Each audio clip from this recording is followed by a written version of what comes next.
is part of a troop. Difficult to see. They're all kind of hidden in various parts of this tree.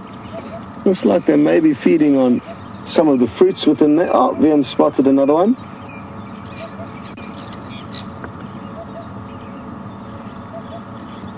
And that you can clearly see is a male. He's got his bright blue package dangling off the branch there. Quite a unique setup of the vervet monkey. Jan has just asked, why is it that we don't see too many vervet monkeys and or baboons here? And good question, Jan. The vervet monkeys are around. They aren't very happy to be on camera, though. Why, I'm not too sure. And baboons, that is a riddle that I am unable to ask. They occur all over the Sabi Sand. Did come in and spend a couple of months here, or about a couple of weeks here rather, but since then no more baboon action, although there was tracks of one male and one male seen heading past our camp just the other day, just I think yesterday or the day before. So there's a rogue baboon running around Jan, a couple of troops of vervet monkeys, but not too many primates, and I do not have a clue what the reason could be for that. It's bizarre, because they are all around the Sabi Sands. It's not nearby to us, though. Let's see if we can get you some closer views. There should be some babies at this time of the year, and I think I may have just seen one. Let's hope Mom doesn't run away. Then we got this one here. I think that's who we want.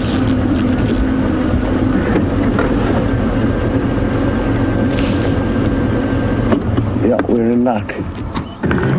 Got it there, VM. Spots on. Now, you'll see there's a tiny little arm or two clambering onto Mom. And the youngster could very well be suckling at the moment. This is such a great view. And if we're patient, I'm sure we're going to get a few better glimpses of this tiny little newborn.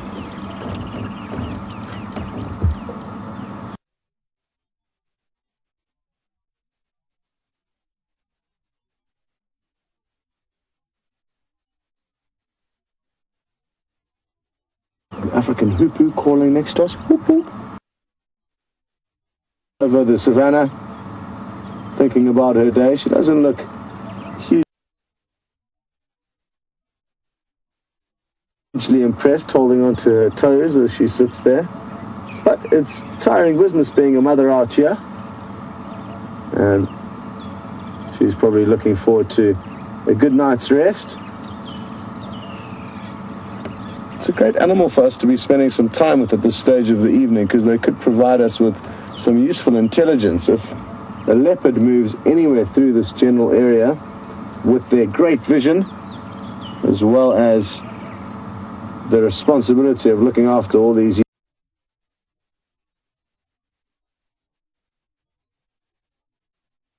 it's probably the male with the very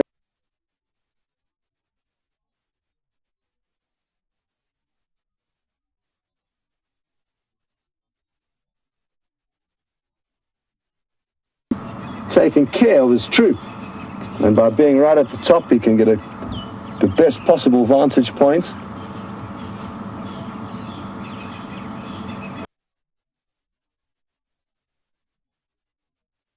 The feeling there that it's gently snoozing whilst suckling on some of Mum's milk.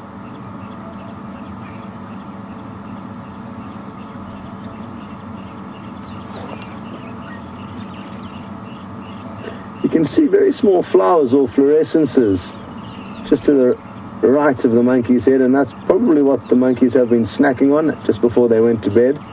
Now you can see a lot as VM has pulled focus. You can also see quite a few bugs flitzing about this tree, pollinating all those different flowers. So it's all happening here in the summer months. The bush is alive, the babies are being born. You're going to get to see a baby wildebeest being afternoon there patiently, hoping to share that incredible moment with you.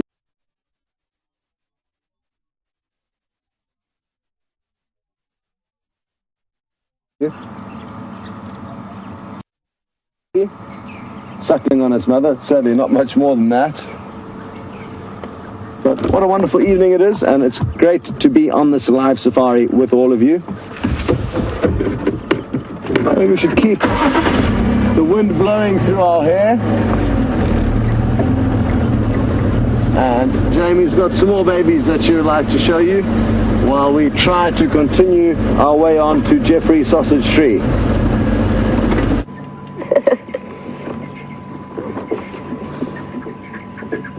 About 2 seconds ago, we had a really nice view of some impala lambs to continue with our baby theme of the afternoon. Now we have a view of a bottom and a couple of legs and one tiny little baby behind the bushes. Now they're right next to the wildebeest, and I'm really hoping that at some point there might be some interaction between the two babies. And I think that might be wishful thinking on my part. How cool is it that in an hour and a half, we have we've driven maybe 700 meters, and that's a push, not counting the circles that we've done. And yet we've had the most incredible time with just watching general game, and I've really, really enjoyed the interaction that's happening here in this open spot. Hello. Just as cute as baby wildebeest, and not something you can ever get bored of. Starting to form their nursery groups more and more clearly now, and associating less directly with their mothers.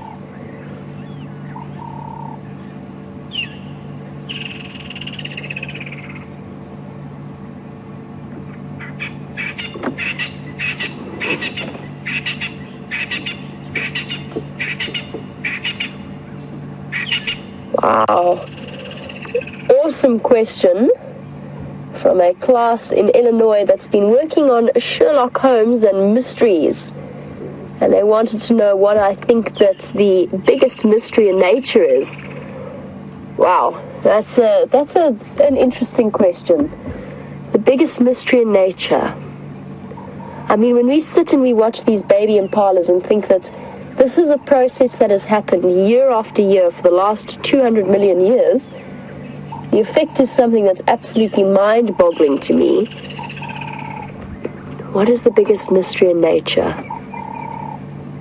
You guys will have to give me a bit longer to think about it. I'm going to think about it and get back to you, because there are so many magical unanswered questions, and I think that's maybe one of my favorite parts about this place, is that every time I head out, I find a new question that doesn't necessarily have the right answer to it.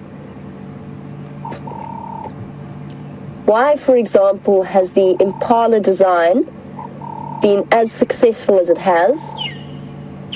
Why are they the most numerous antelope out here? What is it about the combination of their size, their color, their reproduction techniques? What is it that makes them so successful and so widely distributed throughout Africa? That's just one example, and that's just looking at the animals we can see. Why do zebras have stripes? We think we know, but are we sure? Because if it's such a magical camouflage technique, why aren't there more animals that adopt that technique? Why do impala have black metatarsal glands on the back of their feet? Why are they highlighted in black? And is it to help them follow each other during a chase and to produce that scent, or do they have a different mysterious purpose? Why do they have black stripes on their bottom? How do the lambs know exactly what to do from the day they're born? From the minute they know to start struggling to stand up. I think that there are so many unanswered questions in nature that it's probably what it makes it the most incredible aspect of it.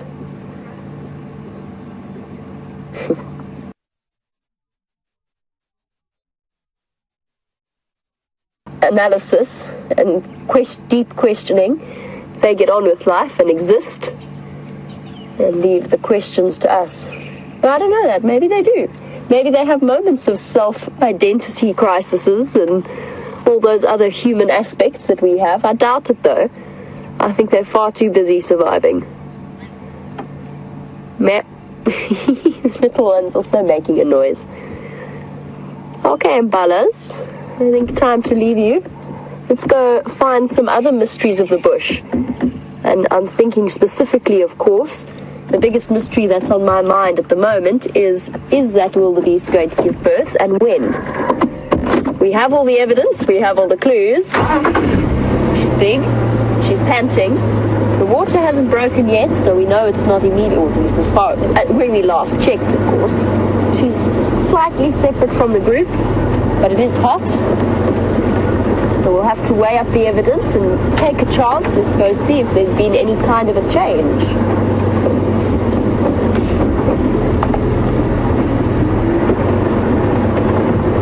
I love the mysteries of nature. I think that's one of the things that has attracted me the most.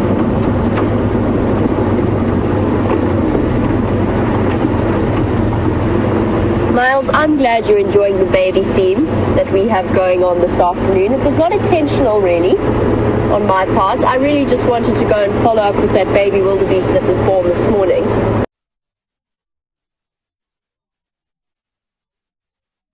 And then that other female... oh, excuse me. The other female attracted my attention. Because it has proved to be both illuminating and fascinating. And just sitting here, I've learned so much about their behavior. First of all, that this wildebeest herd hasn't moved much for the last, I would say, probably the last 3 weeks. Second of all, baby wildebeest are both playful and incredibly noisy little creatures. They bleat a lot, they make a noise. Thirdly, when they go drink, they do get separated from their mother because they get overly playful.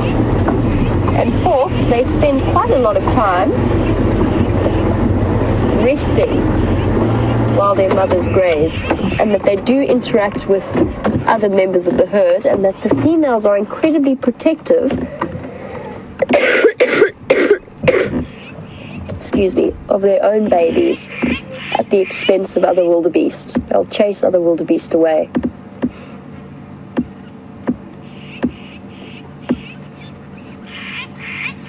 Well done, little one, for finding mom.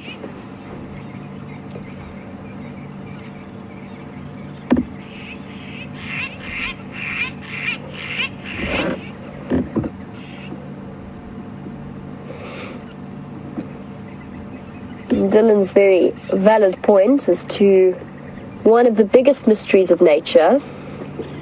When I look at these wildebeest babies, and I think of the fact that they're up and about within 5 minutes of their birth, wandering around, running around, able to escape predators, they know exactly what to do. And then we look at human babies that take years and years. I think Dylan's got the right point, is that one of the mysteries is how we became as successful as a human being as we did. And of course, a lot of it has to do with our thinking abilities, as well as those magical opposable thumbs that we have happening. That being said, there are lots of definitions of successful. We've certainly become the most dominant in terms of our effects being felt out here. I don't know how much of a success we've made of it in places.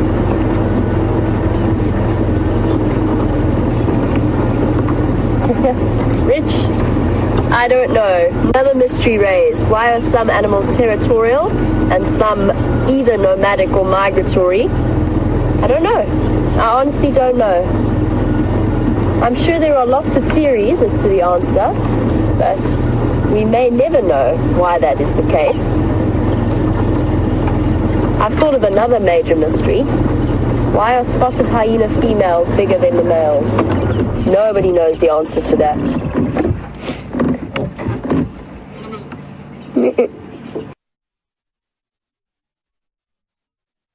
Again. Must be careful, little baby. She just nudged that one out of the way.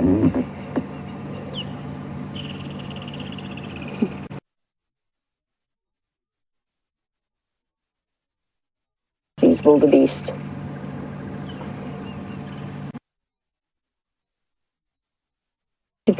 Have harem structures, so where the male protects and guards a group of females. And why have wildebeest evolved to have a territorial male that instead of protecting a harem, protects a territory, just waiting for females to come and go? There's another mystery for us while we sit and watch both of those animals.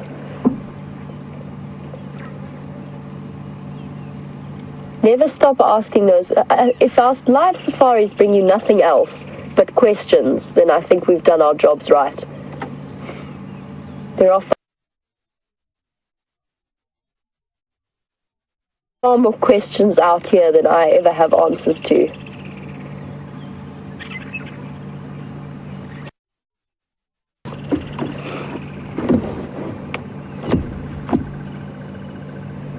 Look at that in the dust. That is incredibly beautiful. But going their separate ways again, whilst I reposition to try and find our favourite pregnant female and see if anything's changed, Scott has been off the vehicle looking around and he's happened upon a snakeskin.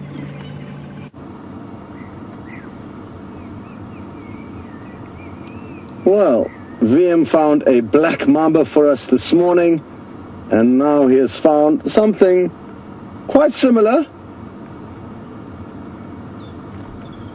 A snakeskin. And as he zooms in, you'll get to see some beautiful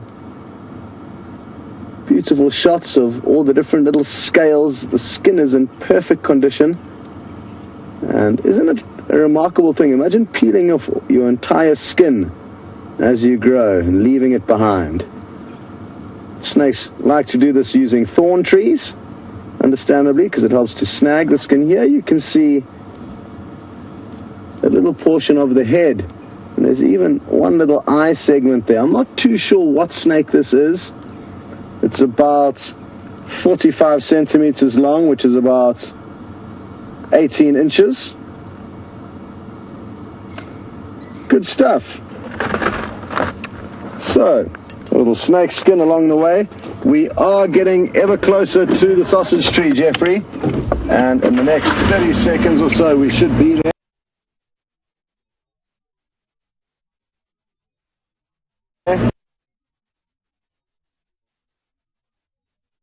To sit there and see what's going on. I'm not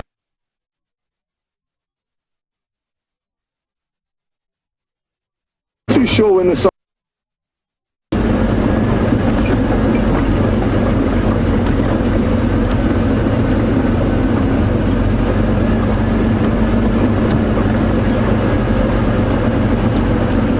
hello to Sandy, who's watching in Tennessee. And Sandy's interested to know why we haven't seen many jackal running around. Do we get them here? And yes, Sandy, we get both the side striped jackal, which is actually,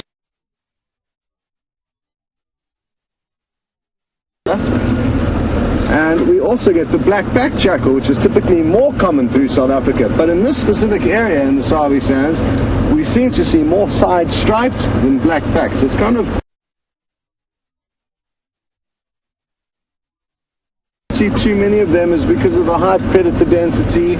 Lion and leopard will kill jackal at any opportunity, and in this thick vegetation, the jackals don't stand a chance and often get ambushed by them, whereas in more open areas, like in the Masai Mara of Kenya, wily little jackals got less chance of being ambushed by lion and leopard, so they tend to do better in open areas. That's my theory, at least.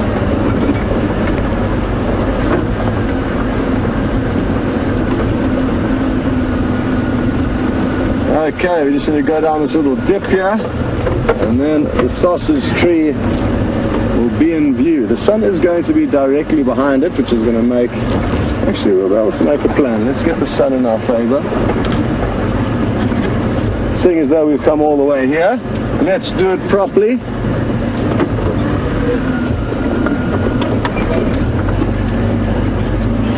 This is it on our left over here. I'm just going to drive around until we get a good spot. So I want to try and get quite close so we can search for the sausages.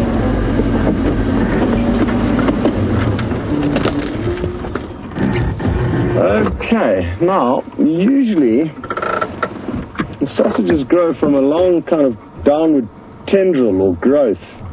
So it almost looks like a piece of spaghetti dangling down. And I can't see any of those at first glance. So it's not looking very prominent, but as VM zooms you into the canopy, take a close look and see if we can't spot any sausages or the beginning of them. They look basically like a big long potato, you could say, and they get quite large, about, let's say, 20 to 30 inches long and about as thick as your average human's calf or knee. So very heavy. You wouldn't want one of them to fall onto your head, the sausages of the sausage tree. Not too many animals feed on them here, but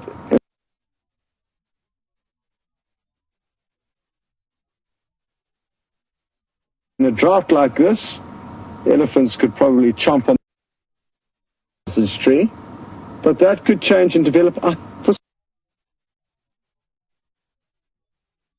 Also think about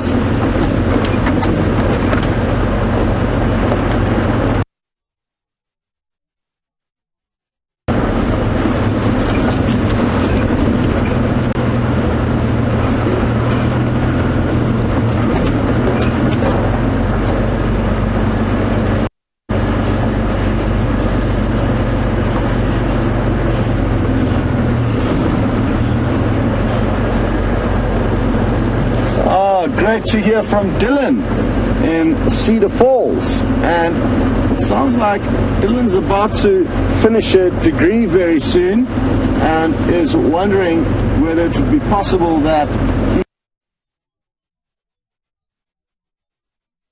he could come out here and train up to be a safari guide. And most certainly, Dylan, regardless of what degree or what study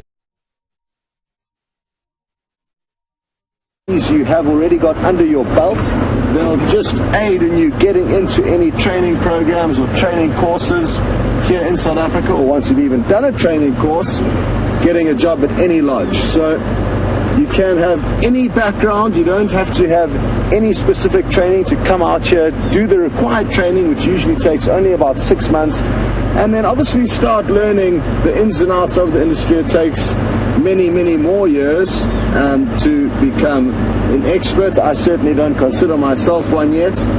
There's so much to learn out here that, like I said,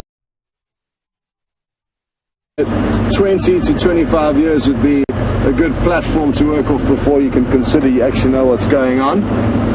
So, like I say, as long as you're passionate about the outdoors, about wildlife, and about entertaining people, which is an important part of the job, the most pivotal part of the job, then it certainly is worth coming out. And I know lots of people from various countries outside of South Africa, many, many miles away, that have come out and worked. Coming out.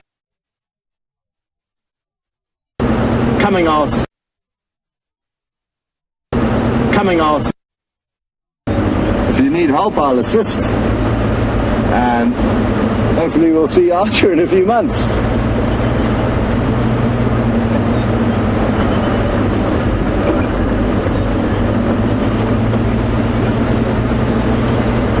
Okay, well, we are going to continue the search for Karula. I'm feeling lucky. It's that stage of the evening now that it's cooled down, things are looking good, and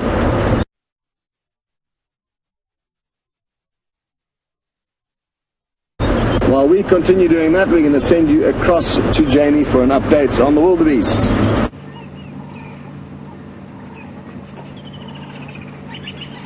I'm not sure if this is our female that we've been watching the whole time, but she's definitely also heavily pregnant. But doesn't seem quite so distracted now feeding as it gets a little bit cooler. Now I know that we've spoken about the wildebeest and the fact that it's really interesting to spend as much time with a species that we don't usually look at, and as much time as we have. They may not be the most beautiful creatures on earth, but even looking at her, heavily pregnant as she is, that is an animal highly adapted for the lifestyle that it leads. Those powerful, powerful shoulders mean that they can run. They've got incredible stamina and incredible speed. And the fact that they can survive in the world they do and still give birth and raise successful offspring is a testament to millions of years worth of biological engineering. They're all part of the same family that actually has the fastest antelope species in it. So the hartebeest family, within that family there's the wildebeest, the hartebeest, and the sesame. And the sesame is the fastest animal out here, with probably the longest distance covering as well. There's a word for that, Jamie. It's called stamina. There we go. Got there eventually. Highest levels of stamina as well. So they are incredible creatures. Even if they do look supposedly, like the old story goes, like they were put together from all of the leftover parts of the animals. And the more time you spend with them, the more interesting they become. I said that it's getting cooler. I think I'm actually mistaken. I don't think it's cooler. It's just the sun's starting to go down. We've been watching in the hope that one of these very, very pregnant females might give birth to these adorable little calves that we've been watching. And Penny, who is 7 years old, Penny, no, not all of the animals give birth now, but a lot of the animals give birth around this time. So especially impala and the wildebeest that we're watching, they give birth very specifically at this time of year. Other animals like lions and leopards, even giraffe, will give birth throughout the year. But there's definitely a peak breeding time. When the rains start to come, there's more food. So that's when most of the babies are born, even with those baby hyenas that we've been watching. Oh, somebody's going to try and have a snack. I love watching this. They splay their legs to the side as if bracing themselves for the activity of eating. And then every now and again give mom a very solid headbutt to stimulate her milk production.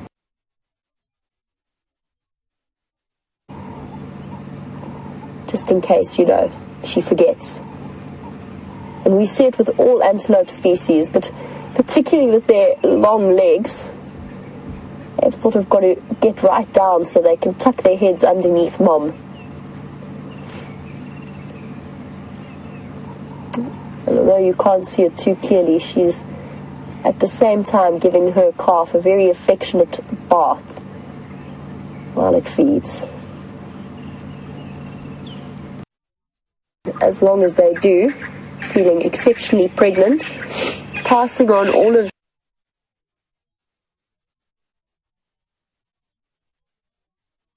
Now we saw that baby zebra earlier, and what's interesting is a contrast between baby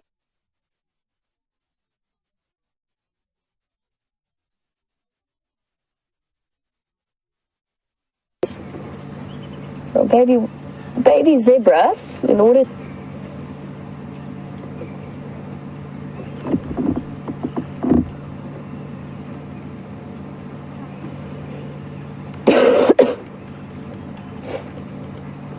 Now, just discussing zebra and wildebeest, Amity wanted to know if these animals that we've been looking at are related to horses. And yes, to an extent they are, but quite far back, so they're not closely related. Now, they are both herbivores and both adapted for running. But in the case of the wildebeest, Amini, the wildebeest have hooves that split into twos. So they're two-toed animals, an even-toed ungulate. Whereas horses only have one hoof, so one toe, which makes them an odd-toed ungulate. You're an even-toed ungulate, by the way, Buffalo. Just on that subject. So Amini, the closest relative to a horse out here is not the buffalo or the wildebeest, but it is the zebra that we were watching earlier. Sorry, I had to draw attention to him just because he was watching my explanation of the number of toes he has so closely. Probably not understanding a word of it, of course. Sure. Been through the wars, that one. Lots of bald patches and very ratty-looking ears. Hey, Buffalo. You hanging out with the wildebeest. But don't worry, Gracie's keeping an eye on you, and if you misbehave with any calves, she'll be sending Brent to put you in a timeout corner. Now, the other difference, Amini, just so that you know for future, in terms of horses versus, say, antelope and buffalo, and even cows that you might see at home, is the way that they digest things. So cows and the antelope, they have 4 stomachs. So they chew their food twice before they start digesting it properly, which makes them ruminants. But horses and zebra don't do that. They are hindgut fermenters. So they digest in their intestines, which means that they fart a lot for a start.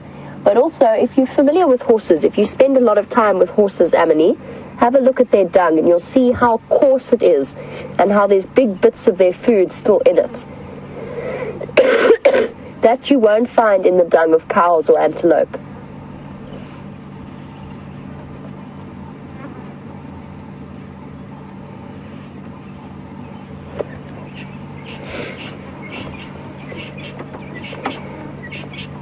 Now, this is a very difficult time for the wildebeest calves. It is very, very dangerous, and this is where they are as most at risk. National Park with the high density of, hey, buffalo. Why are you chasing the wildebeest? Sure. That was totally took me by surprise. He just went for the wildebeest. They got too much in his space. Buffalo bulls, you can see why I've chatted about them many times as being one of the grumpiest animals we get out here. He wanted to be where the buffalo were, where the wildebeest were, so he chased them away. So Gracie, they're not behaving after all. Oh well, at least he didn't catch any this time. The calves are too on alert now and a bit more stable on their legs.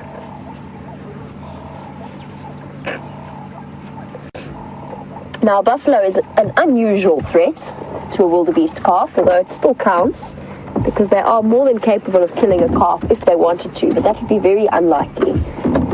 Let's just follow this and watch this situation play out, because now they're approaching very deliberately. But while I do, Ask Me was wondering about the survival rate of calves. I would say the mortality rate is exceptionally high, especially in areas like this one with high leopard and lion densities.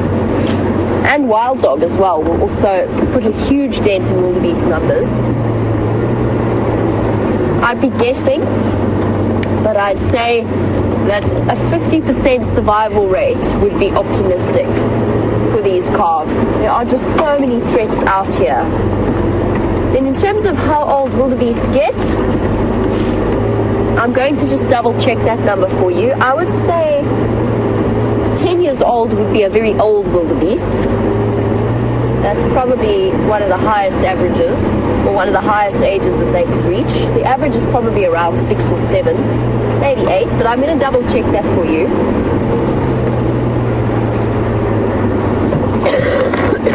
Because I'm not 100% sure.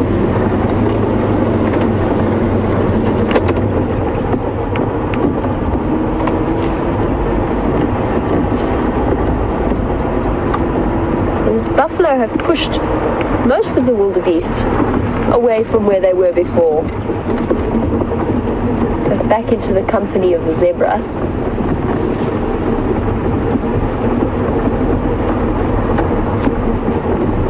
Hello, don't mind me.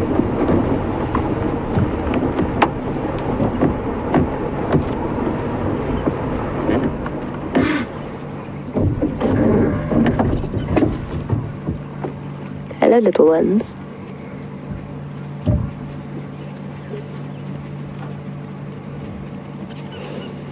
Look how they run. It's incredible.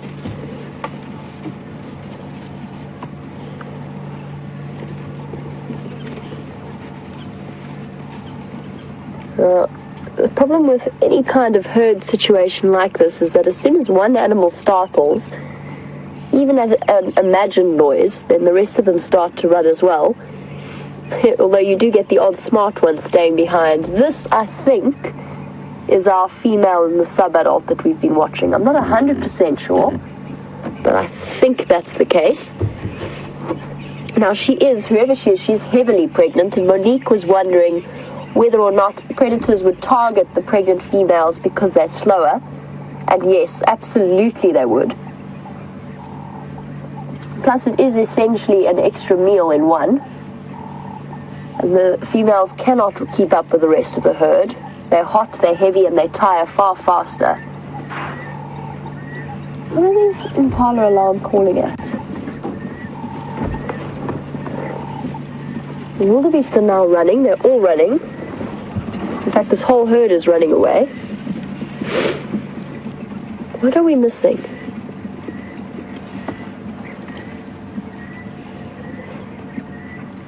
But it's only one impala that alarm called. That was odd. The zebra have relaxed again. I wonder if that wasn't just an impala that got a fright at its own shadow, so to speak. Although the zebra are still alert, the wildebeest have run. They've stopped running, but they're moving away from the area. Let's just do a quick loop. Maybe there's something like a hyena or something around here. An impala call definitely came from the left. Hey, Brian. Definitely around that side. Let's go check.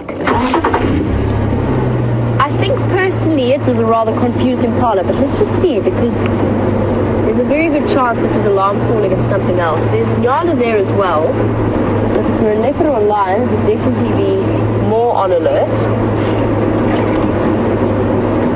And there's a group of young males here that aren't paying any attention at all. There's a whole herd of very relaxed animals here. I think it was just one confused impala. That does happen. As I said, in herd situations, it just takes one panicked creature to make an alarm call, and the rest of them follow, particularly when they've got young involved.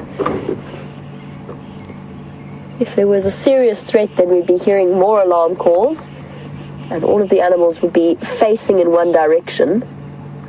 These young rams are completely relaxed. There's more nyala and impala off to the left of us that are also quite happily still feeding. So I think that was the case of the impala that cried leopard. Okay, well, I'm going to reposition to try and find our pregnant wildebeest now that they've all gone scattering off towards quarantine, and in the meantime, let's find out what Scott has been up to. Welcome onto the sunset cloud cruise, and what a beautiful evening it is, as I'm sure you have been seeing up on the quarantine clearings with Jamie and a host of different animals up there. But it sounds like the wildebeest continue to entertain. Now, as we pass by big trees like this on the right, scan carefully. We could find a leopard upstairs, and on a hot evening like this, they would enjoy sleeping on the horizontal branches of these marula trees. Nothing here, but always good to check. I'll never forget tracking a female leopard in the southern Sabi sands, and both my tracker, myself, And all my guests were so focused on the road following her footprints that we drove straight underneath her. She was sleeping in a tree literally overhanging the road. And another vehicle that was also following up on the tracks of this leopard came into the area 5 minutes later, and there she was directly overhead where we drove. So a lesson to be learnt there: whilst tracking, always keep your head up every now and then. Look around, not only for the animal you're looking for, but also for any other potentially dangerous animals. Nothing here.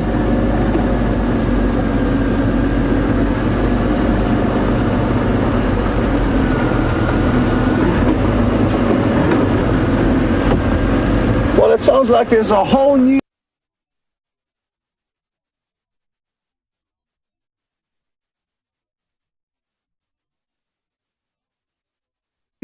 class of kids and watching from Indiana and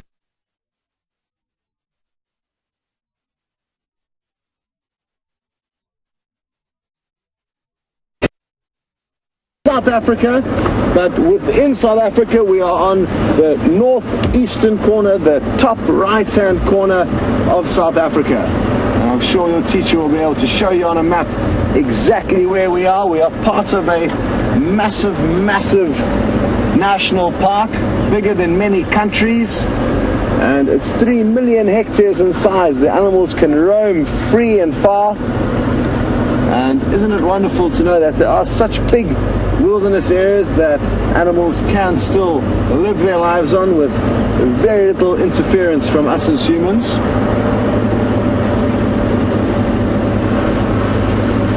You've all got to thank your teacher for letting you join in on the safari action. Oh, an owl I think just took off. We've just seen an owl. It's probably going to land in that tree. Oh, yeah, it just landed up there. I'm not sure if it is an owl though. But it's definitely a bird of prey, a hunting bird. And it looks like it may have even had a kill. Let's try and get a little bit closer. I'm not too sure from here what it is. We're quite a long way away. Wasn't that exciting?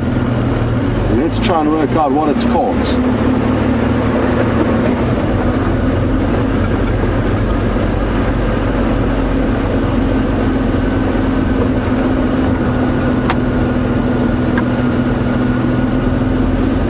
Another good question that's also come through from the same class in Canada, from Anime, and she would like to know, there was a tractor that would have come here many, many years ago and decided where to make these roads. And that's a good question. It was long before we got you though. Here we go. What is it? It looks like it could be a steppe buzzard. Another one of our migratory birds that have come from very, very far away, all the way in the northern hemisphere in Russia. I can't make out if it's got a kill or not. It doesn't look like it from this angle. I'm not sure if you guys can see anything. And maybe it's just looking for a place to spend the night. There's another bird called a babbler that you can hear calling. Birds called babblers. You might be able to get a glimpse of them, view them. They're flying around just... There we go. Liam's an eagle eye, and doesn't take him long to find what we're looking for. So that is the bird that you can hear.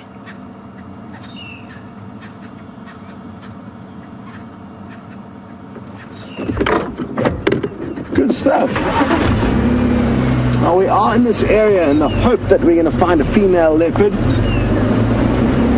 Her and her daughter are competing for territory, and this is kind of the area where their territories overlap, and they were seen just about a week ago snarling at one another one morning. So interesting stuff, and even mother and daughter will be competition out here in nature.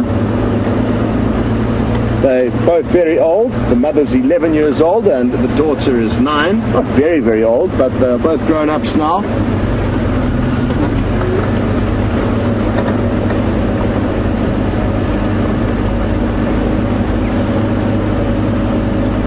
talking to Darlene in New Hampshire, who would like to know if leopard have got similar tendencies to tigers and jaguars. And no, they despise it and do everything possible to not get their feet wet, which is interesting stuff. But both leopards, lions, and even cheetah do not really enjoy getting wet and will avoid it at all costs, whereas hyena and wild dog are happy to wet themselves, go into mud wallows on these hot summer days.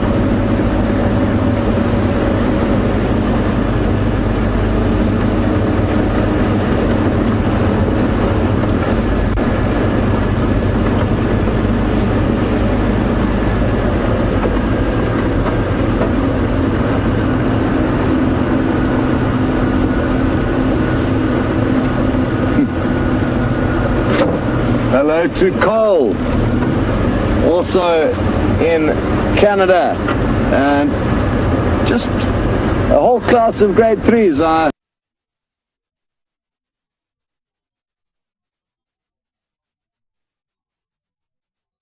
at school. It's lots of fun, but I really wish that my teacher let me watch safaris, Cole. So good to have you with us. And Cole has asked a very good question. He would like to know, where are all the animals hiding? I do not know the answer to your question. I think quite a few of them are with Jamie at the moment. She's got the wildebeest and some zebra earlier, impala, so she's seeing a few animals. But Cole, it's important that animals have got a very, very big area in which to live, and that means there's lots of food for them to eat. If we saw animals everywhere, it would mean that there simply isn't enough food for them, and they wouldn't be able to move around and eat other plants and eat other animals. So animals need a lot of space to be able to live.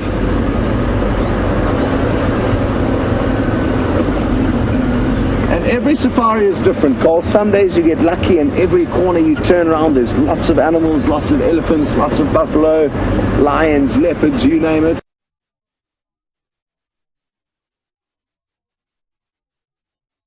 And then other days you'll just see the beautiful scenery and the trees and the sunset and the clouds and the birds and the beetles and the bugs, all very important. And it's definitely not just about the big animals. Obviously everybody loves the lion and the elephant, but it's also important to learn about the small animals, because if it wasn't for all the small animals out here, the big animals play their role.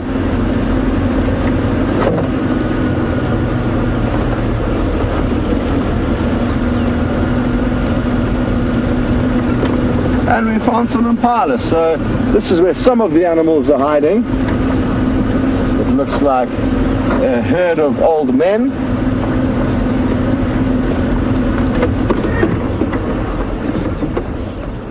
Hello boys.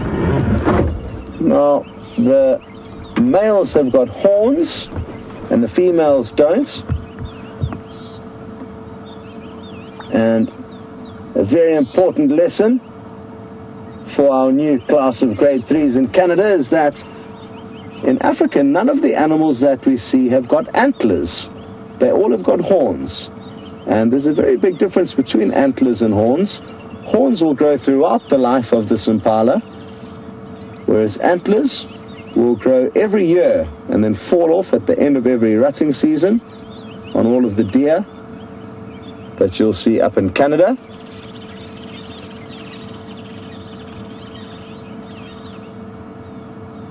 It's a dead still evening, and I'm just going to try and reposition to get VM a better angle.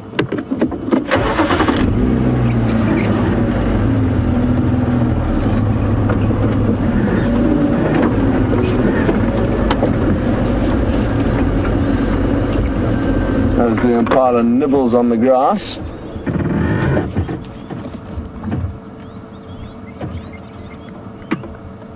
It's a good time of the evening just to sit, stop driving around and try and listen. Now, a lot of people think that by driving around and searching more places, you increase your chance of finding animals, and it's definitely a good theory and not a bad option. But it's important to remember that the bush here is so thick And it would be very easy for you to drive past many, many animals that would be hidden just off the road. But if you stop and if you listen, you can sometimes get clues from animals like these impala. If they see a leopard, they'll let out these loud snorting barks that will help us to rush into an area and start searching for the leopard. It's an important trick to learn on safari. It's not always about rushing forward and searching under every bush, but to sometimes stop, listen, and just enjoy the peace and tranquility.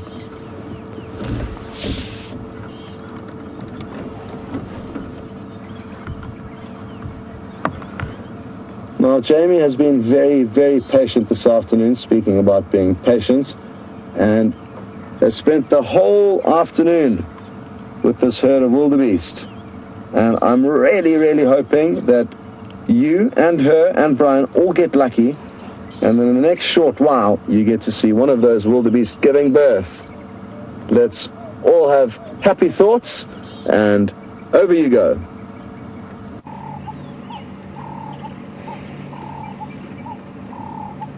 And so far, no sign of a birth, but I definitely don't regret spending the entire afternoon with this incredible herd of wildebeest. It's given me personally a new insight and a new level of affection for these wonderful creatures. It's also been incredibly peaceful to just sit and watch the interaction. The only thing that's disturbed the 6 little calves is those buffalo that have stayed with the herd and stayed following the herd, but every now and again go and chase them for absolutely no apparent reason. Just sheer grumpiness. Totally uncalled for. And yet it seems to be what they're up to. And Gracie, who's 8 years old, is going to tell Santa that the buffalo have not been behaving, that they've been bad. And I'm sure that he will act upon that. And I will tell Brent that they have been up to no good. I'll let him know. I'm not sure why they're doing it. It is something in Duggar Boys, these grumpy old gentlemen, the safety of it. The horns of those buffalo are incredibly powerful weapons. Oh, no, don't. Come on, baby. Get up, get up, get up. Up, up, up. Up, up, up. Up faster. Ooh. Don't like this at all. Yes, move away. Sure. I actually got genuinely nervous there. We know that the buffalo do go for them. We don't know why. And that little one, oopsie, took a while because it is the newest calf. It took a while to actually stand up because its legs are so wobbly. Whew, okay. Mason was wondering, Mason is in grade 3 and watching this show from Canada. Now, the reason I was so scared there, Mason, is because of those seriously impressive horns that the buffalo has on his head, and you were wondering why they have them. And the answer, there's 2 different answers for that. One is it serves as a very important weapon against predators. So a buffalo can send a lion flying.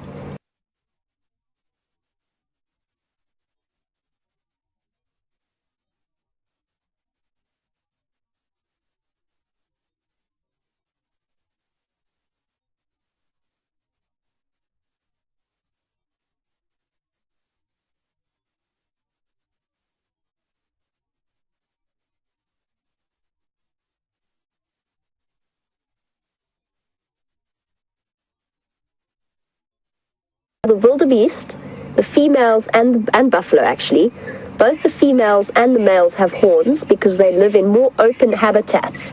So instead of relying on the bush to hide them, they have to be defensive over their babies in terms of predators, so they can protect themselves and their youngsters. So that's why the females have horns. But if you look at something like a Nyala,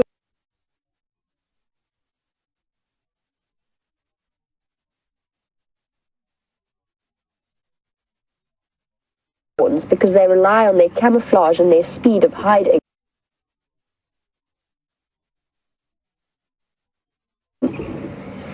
But the males still need those horns because those things, but zebra are not to be underestimated in any way. They can kick very hard, and their front incisors are slightly forward facing and very, very sharp. So their front teeth, and they can bite. I would not want to be bitten by a zebra, I can promise you that. Very often you see zebras without tails, and that hasn't come from a lucky escape. Most of the time that hasn't come from a lucky escape from a lion or a hyena. That's because it's been bitten by another zebra, and they can sever it right through the bone. So just because they don't have horns doesn't mean they are without weapons.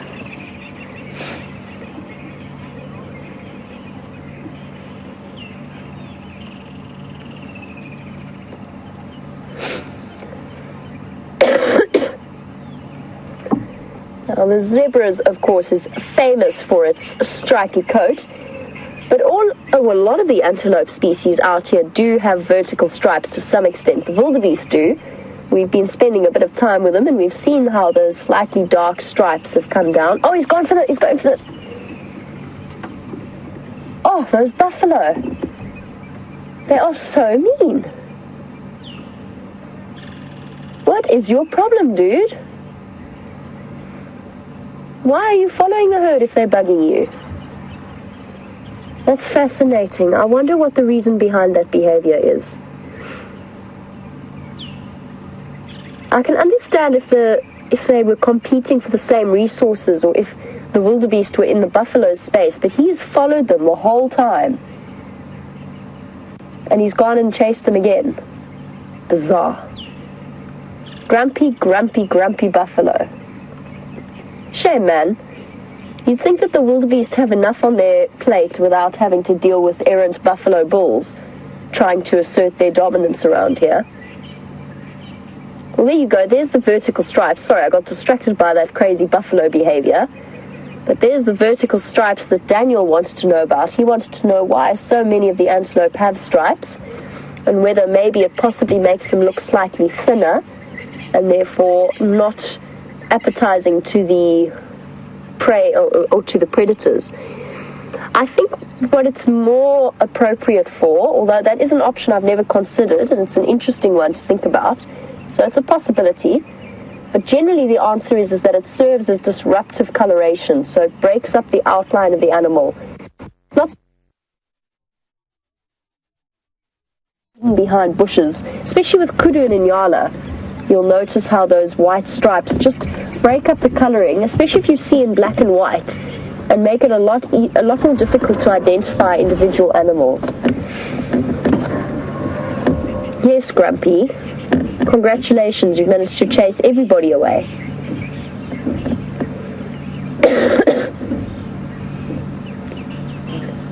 Now going to butt heads with his buddy. Back up ever so slightly so we can watch what they're doing.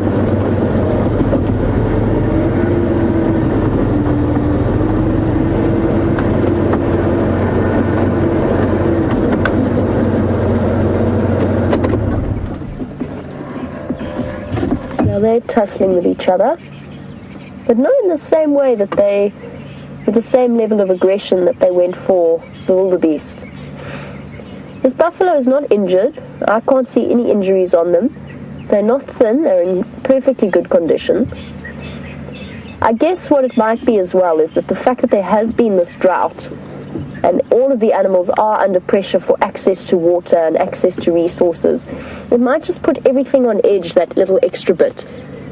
Now, I know many of you will have heard about that elephant who attacked the buffalo bull, seemingly without any provocation. So there may be something in the theory that the drought is putting them under pressure and just making them that little bit more aggressive. But why they should choose to take it out of a wildebeest herd, I'm not sure. It's not uncommon though. Buffalo bulls are known for that behavior.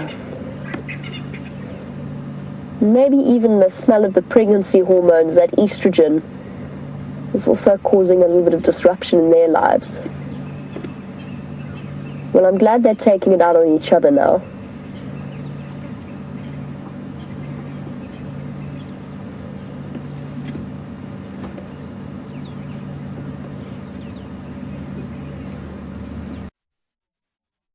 We nearly saw that buffalo go for that young wildebeest calf. It was very close. It was approaching it curiously, and I was genuinely concerned because it was so wobbly that it wasn't going to get up in time. Ooh, some serious fighting going on there.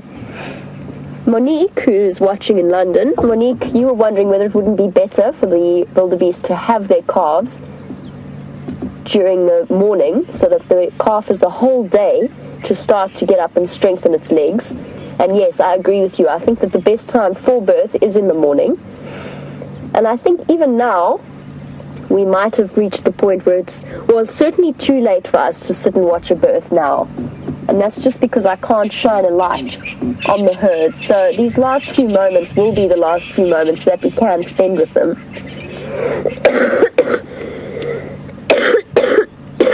Sorry, excuse me. It's the plague. But that being said, I think that the afternoon, those calves get up and start to run within half an hour of their birth. So even now would be okay. Hopefully there's not too much moving around. I've just been discussing it with Brian, and even though the sun has set, the temperature certainly hasn't dropped, in my opinion. And in fact, the sort of combined 3 hours of being out this afternoon in the humidity has given the impression of us slowly being steam cooked.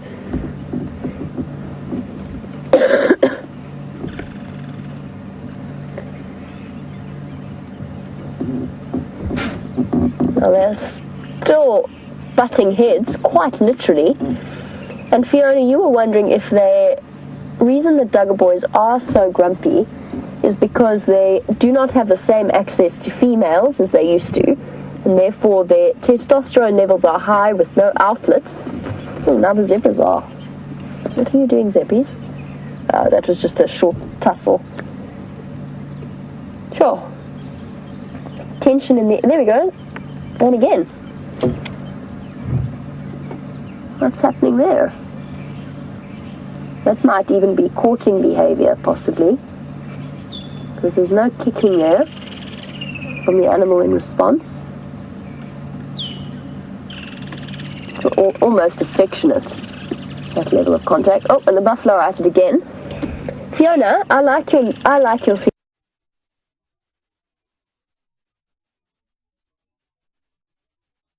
fact that they are no longer with the herd, and I imagine that being with a big herd of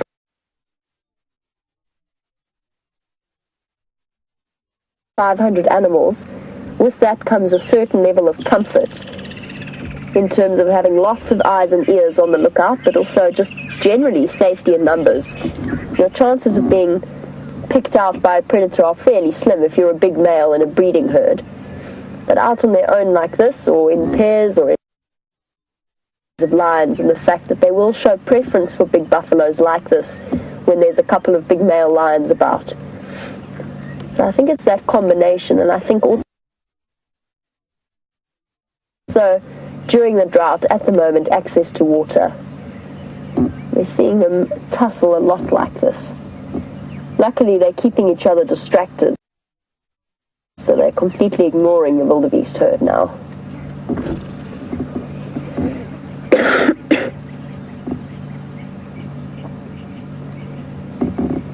One thing I do want to do is reposition so you can say goodbye to the wildebeest calves. It is getting very dark. It'll be our last opportunity to see them for the evening.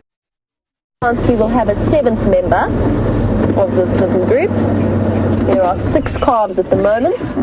We'll just have to wait and see on the sunrise safari how many there are in the morning.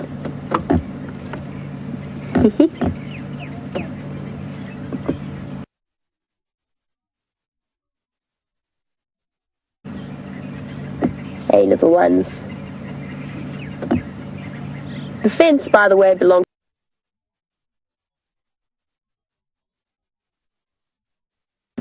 Alright, little wildebeests, good luck.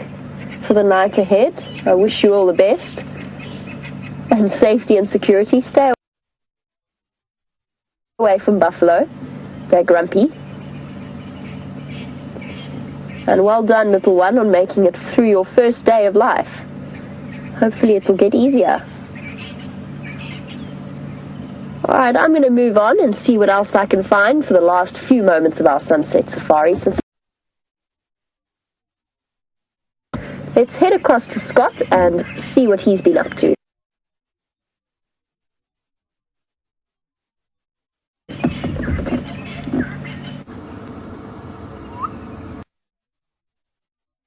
I think a good investment, and I think it's going to increase everybody's likelihood of being fortunate enough to see that wonderful event, maybe tomorrow morning.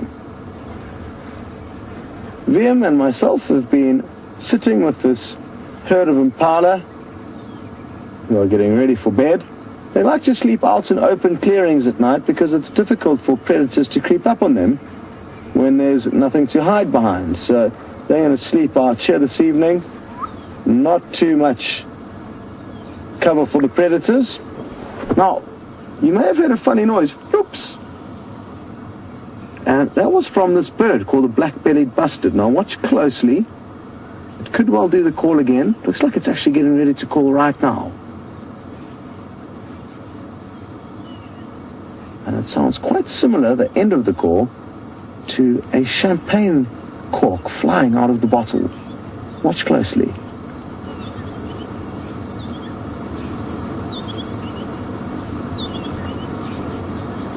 Here it goes.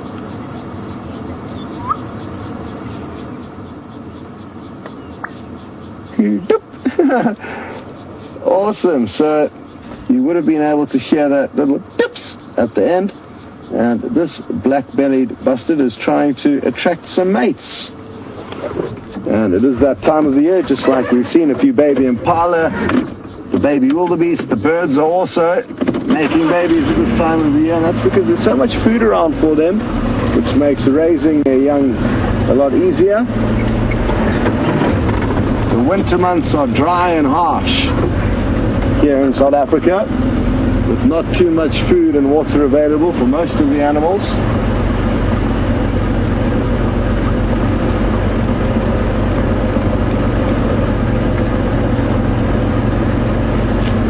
Okay. Now it's time to get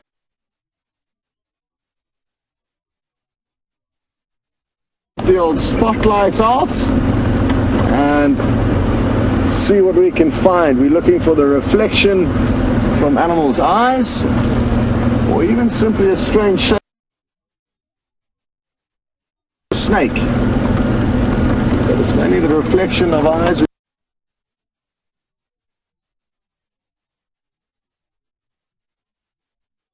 we're looking for.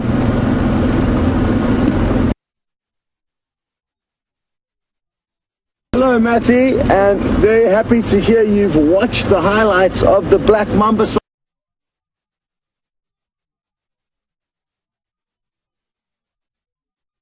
sighting, and but like I said, you did get to see it, and wasn't it exciting? Now Matty has asked, what would I have done had that snake had slithered into the vehicle?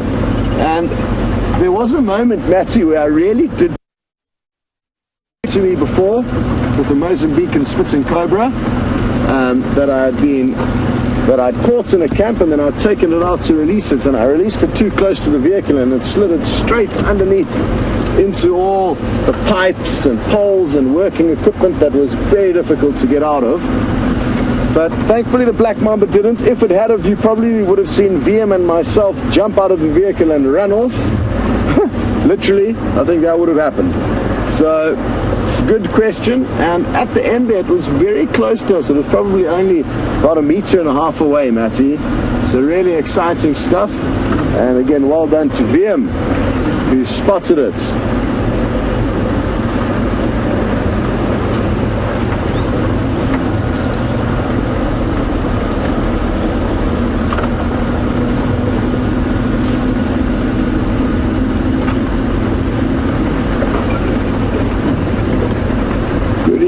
To Diana in Michigan, and Deanna's interested to know a little bit about horse safaris and whether I've ever done a horseback safari. And yes, I have been lucky enough to do that. I worked in a ranch in Kenya that overlooked Mount Kilimanjaro in Tanzania. A beautiful, beautiful place called the Chulu Hills. And it was there where we would take our guests out on horseback safaris if they wanted to. We had 24 different horses, and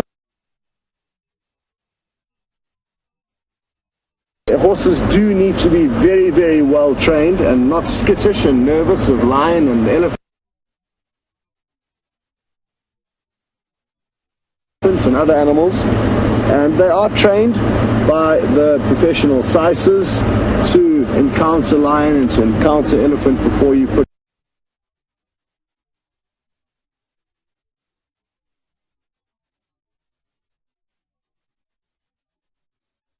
guests on areas that their ability could kind of tolerate and cope with. Great fun and a wonderful thing to do, horseback safaris. I'm terrible at riding horses, but love horseback safaris. You can get really in and amongst a lot of the herds and plains animal like zebra, wildebeest, giraffe, and literally run alongside them, which is quite mind-boggling. So yes, lots of places to do it in Kenya, Tanzania, South Africa, Botswana. Most African countries do offer horseback safaris. Very exciting stuff, but again, you don't want to be doing your first horse riding lesson on the open plains in Africa. I wouldn't suggest that.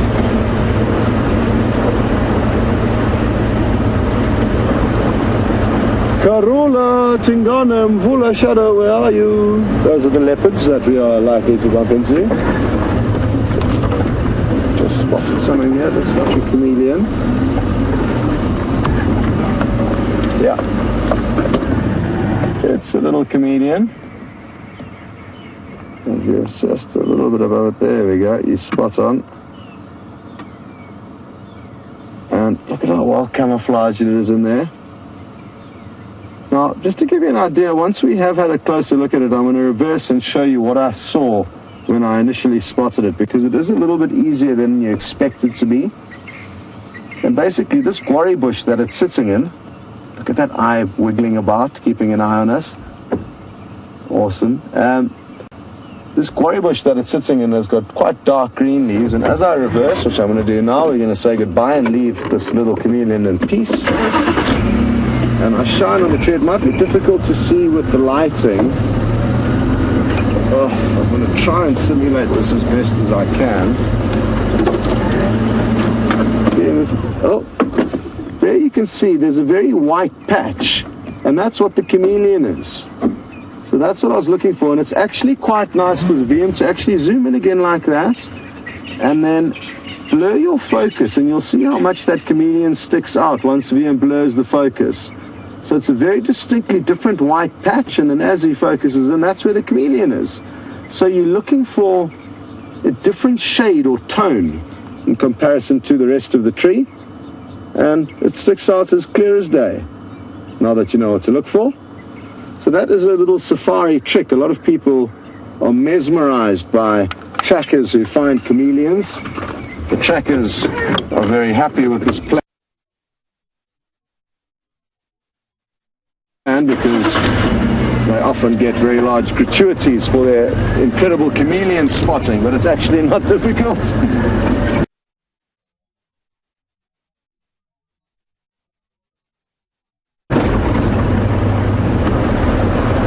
So,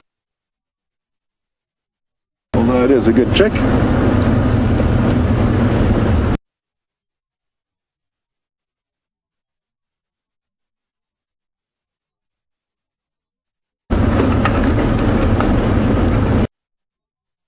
being a bush baby or a leopard, those are the three, or a snake.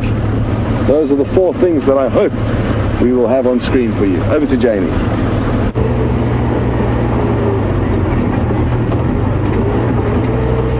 Well guys, it's been an incredible afternoon. I personally have really enjoyed every moment of it, spent with such interesting creatures. And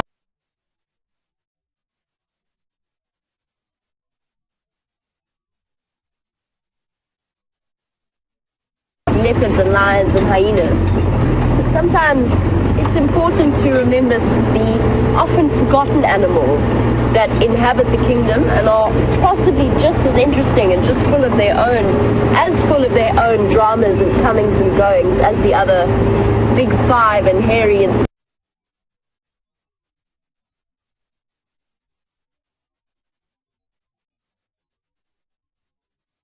scaries and all of those creatures.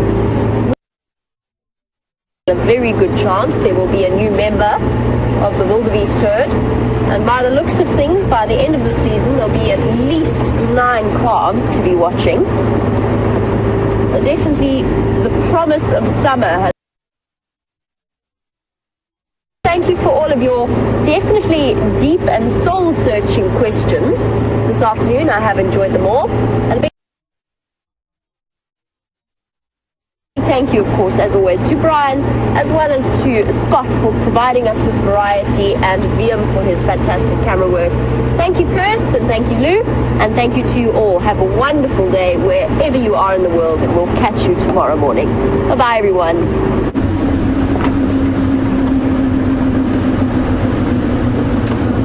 So, out of the large spread of animals I was hoping to find you, I have come up with nothing, but it's not a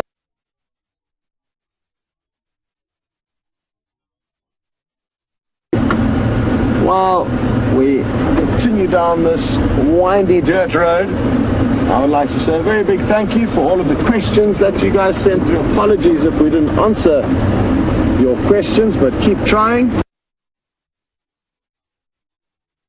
Still watching, if you are, keep begging your teacher to let you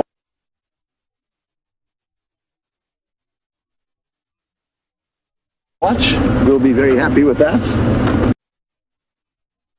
After Big Cat Week, so good to have her back. Nikki's away for the weekend, so I'm very lonely. My partner is gone. She's gone to a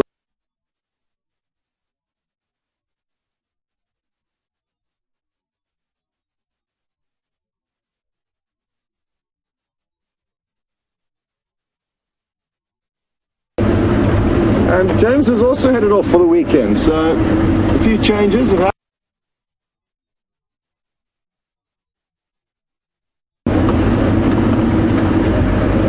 What I'm going to do is just stop and let you listen